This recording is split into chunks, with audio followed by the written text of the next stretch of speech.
Fachin anula todas as acusações sobre o ex-presidente Lula e o torna elegível novamente. O que eu quero falar nesse vídeo aqui é o que aconteceu e quais são as implicações olhando pelo lado do investidor, sem politicagem, somente o que o mercado financeiro viu. Então vamos lá.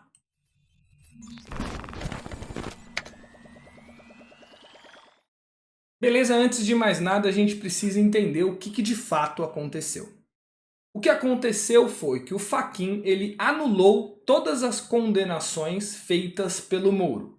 Então aquelas 3 condenações do triplex, do sítio, blá blá blá, tá? Que o Moro tinha acusado e de fato prendido o ex-presidente Lula, isso não vale mais. Quer dizer então que toda aquela confusão que a gente teve naquela época, e quem estava no mercado acompanhou, né? Tudo aquilo não existe mais, porque segundo o Fachin, a vara lá de Curitiba, ela não tinha competência necessária para julgar um caso, tá? Para julgar esse caso. Beleza. Algumas coisas políticas que a gente tem que considerar, e aqui, gente, sem muito viés, tá? Vamos olhar mercado, vamos analisar mercado, tá? O que aconteceu então? Significa dizer que o Lula é inocente? Não, não significa dizer que o Lula é inocente. A única coisa que significa é que, a partir de agora, o que foi decidido pelo juiz, né, ou ex-juiz, sei lá, pelo Moro, tá? O que foi decidido pelo Moro não vale mais. O que significa dizer que o Lula não é inocente, ele só não foi ainda acusado. Aí o que vai acontecer agora? Vão se pegar todas essas acusações, levar para um juiz que tenha competência para julgar e ele vai julgar novamente. Tá? Então todo aquele imbróglio a gente pode passar de novo. Algumas coisas que você tem que considerar, pô, vão entrar com um monte de recurso contra isso, verdade. Se isso acontecer de fato e for para outra gerência, né? outro juiz, tá? Vai demorar muito para julgar, o Lula já tem 76, seus 77 anos, então assim, muita coisa pode prescrever. Então o julgamento em si, todos os passos jurídicos que podem acontecer, eles são de fato muito complexos.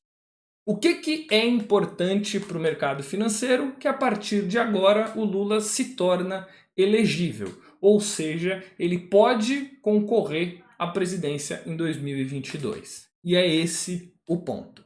Vamos pensar agora quais né, foram e quais são as implicações políticas de tudo isso. Se, tá, e considerando e né, conjecturando que o Lula está de fato livre e que agora ele pode ser elegível e que ele será elegível, então tem muita coisa aqui que tem que acontecer, tá? A gente volta para uma polarização política, claramente uma polarização política. A mesma coisa que a gente teve em 2018, tá? Com o Bolsonaro e o Haddad, volta em 2022 muito mais forte.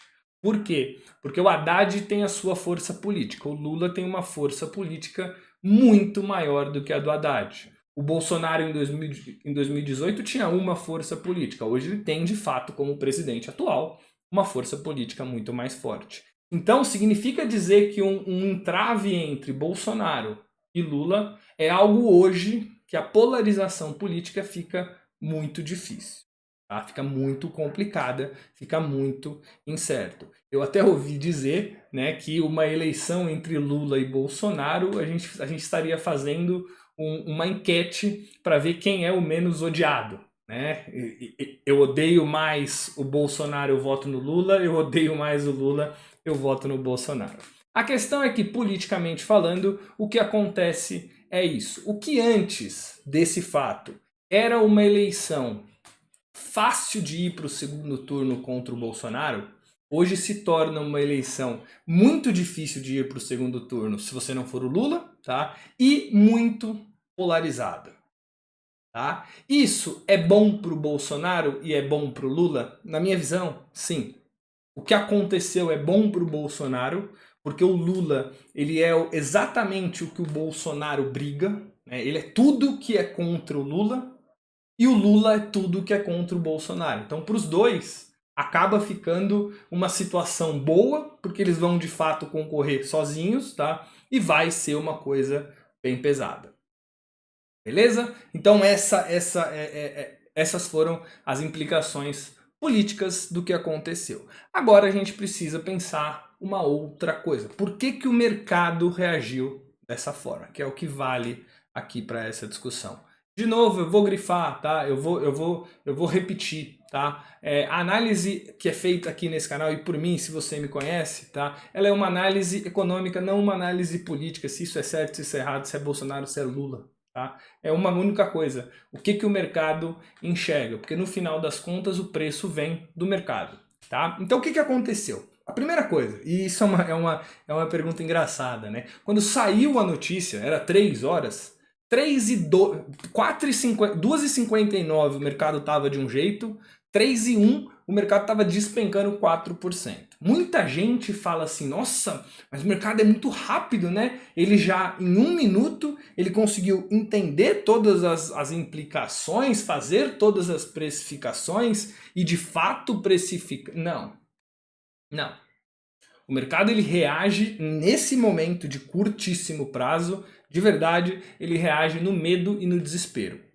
Eu sei isso porque eu tô no mercado, né? Sei quem tá no mercado. E, gente, na boa, você tá ali na frente da tela, sai uma notícia dessa, você não quer saber o quão ruim isso, você não tem tempo para analisar tanta coisa e tanta implicação, ainda mais de uma notícia que sinceramente, ninguém esperava. Tá? Não é que era uma coisa que eu já sabia que poderia acontecer e já tinha feito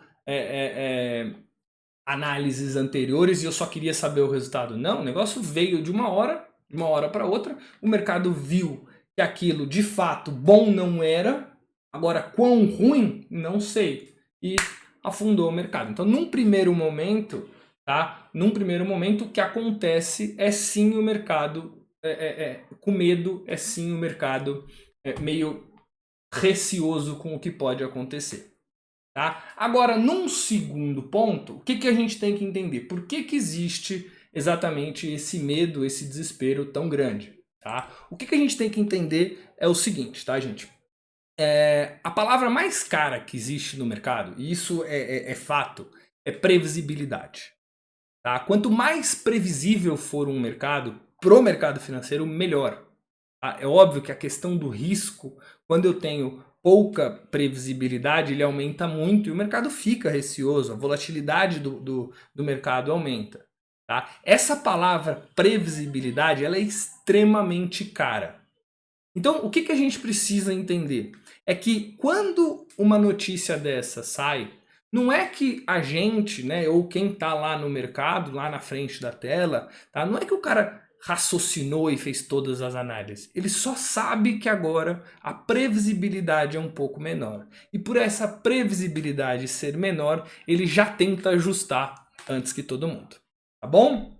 Agora, vamos pensar de uma forma um pouco mais racional. Passado o turbilhão, passado o furacão, a gente para e pensa o que, que aconteceu. Então aqui é uma análise um pouco mais racional do que aconteceu. Por que, que o mercado, né, não gostou tanto dessa reação?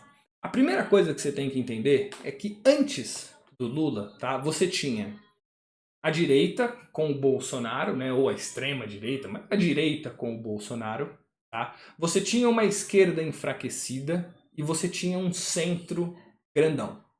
Tá? Você tinha um centro forte, inclusive um centro já tomando parte do governo do Bolsonaro, vamos dizer assim. Então você tinha um centro forte, tá? Por que que o centro forte é interessante para o mercado? Isso é um ponto bom.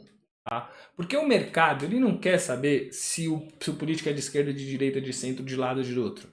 Tá? O mercado brasileiro hoje, tá? Ele quer reforma. Ele quer reforma e ele quer manutenção do teto de gastos. Ele quer reforma administrativa, tributária, ele quer reforma que o Brasil acredita-se, né? O mercado financeiro acredita que o Brasil precisa de reforma, tá? E ele quer o teto de gastos sendo mantido. Dentro desses três poderes, vamos dizer assim, direita, esquerda e centro, O centro é o que mais se aproxima dessa visão de mercado. Por isso que para o mercado financeiro, um centro fortalecido é uma boa. Tá? Então você tinha essa visão, né? A direita forte, né? O centro crescendo e a esquerda enfraquecida. Quando o Lula chega, ele não toma a direita, ele toma o centro. Então ele meio que espreme o centro para ele tomar conta de algum lugar. Quando ele espreme o centro, ele diminui a força desse cara. O que a gente do mercado acredita, né, é que com o centro enfraquecido, essa agenda de reformas fique mais difícil.